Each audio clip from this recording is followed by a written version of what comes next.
Hello everybody, this presentation is an analysis of the Happy Planet Index and it includes 4 parts. Part 1 is the background information, purpose, number of countries included, publication dates, authors, and scientific merit. Part 2 is an inventory of sub-indicators and associated metadata.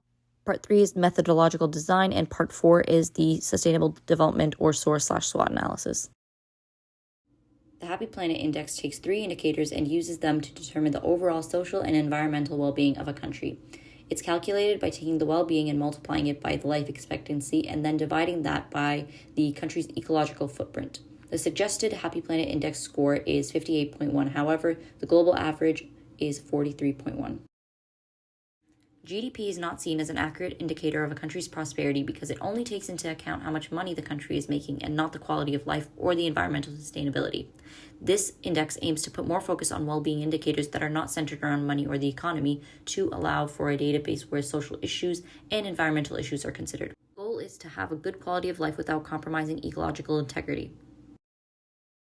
In 2016, the Happy Planet Index had 140 countries in its rankings. However, as of October 2021, there are 152 countries in the index. The top ranked was Costa Rica, while the bottom ranked was Qatar.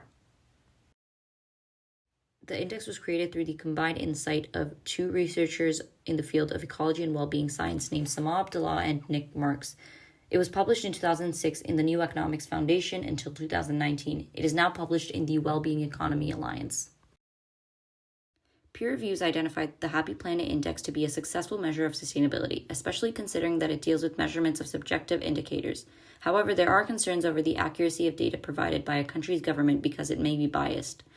Still, peer reviews identified the importance of the ecological footprint that is represented by the Happy Planet Index score. The Happy Planet Index is composed of 3 components: life satisfaction, life expectancy, and happy life years, along with ecological footprint. It requires a very precise and careful calculating due to the subjective aspects.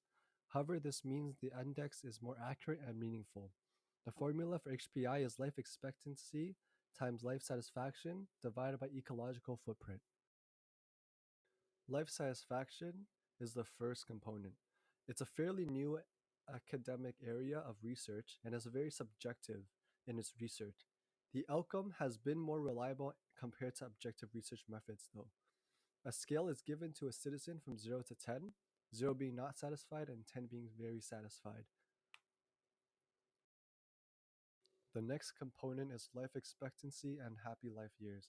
These 2 are combined when calculating for the Happy Life Index because life expectancy is not reliable by itself.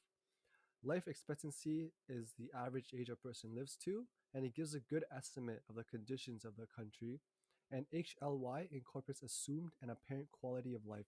This takes into account gender equality, political freedom, and other subjective views. The last component of the index is ecological footprint. It is the most objective aspect of the component, and it calculates the capacity of the earth and whether a person or country exceeds that capacity. The ecological footprint components include land use to grow crops, food, and trees, biofuels, areas where humans fish, and land areas required for plants to absorb the CO2 emissions by humans. In regard to aggregation, the Happy Planet Index aggregates information on numerous positive qualities. This includes life expectancy and human well-being. The Happy Planet Index also aggregates information based on negative impacts such as ecological footprint, ranking countries based on their state of sustainability.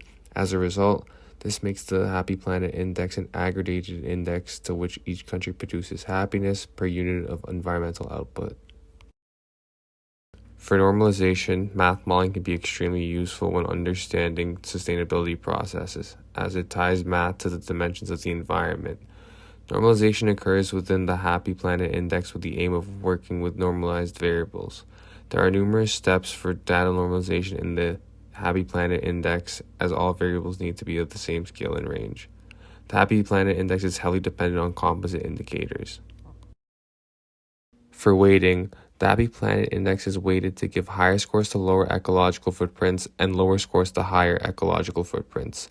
The Happy Planet Index also compares both experienced and material well-being with consumption measure, giving equal weighting to each.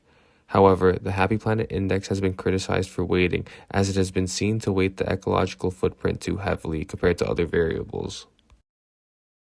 For directionality, the Happy Planet Index aims to guide countries in the right direction. Despite growing concerns about the planet's environment, it seems that most countries are not going in the right direction. Carbon dioxide emissions still continue to rise, and so does ecological footprint. The Happy Planet Index serves as a guiding principle in which society should travel: lower carbon and higher well-being lifestyles. Lastly, for standardization, one of the Happy Planet Index's main priorities is to standardize better living standards in poorer countries. With the variables of the Happy Planet Index, ecological footprint is expressed as a standardized unit of measurement. It is expressed as a global hectare, which is a measurement unit for the ecological footprint of people and activities.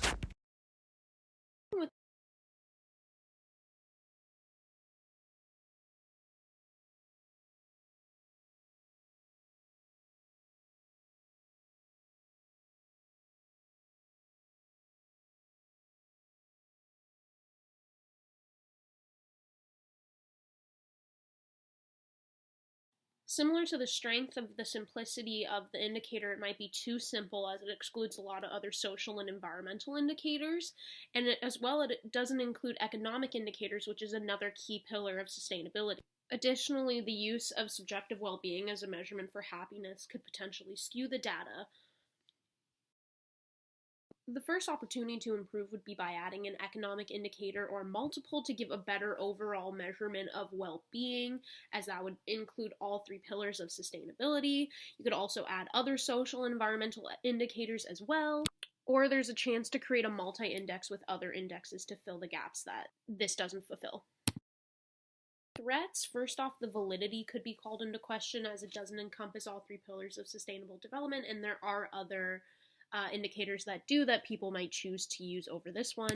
It potentially is too optimistic as well, and there is a need to include those economic impacts as that is a part of real life rather than just focusing on social and environmental issues. The Happy Planet Index has pros and cons, which were identified through the strengths and weaknesses. There's also room for improvement and potential outside issues, which were highlighted in opportunities and threats. Overall, there's a good basis with the three indicators, but more should be included, or it should be combined with another index or other indexes to make it more of a complete measurement of sustainable development.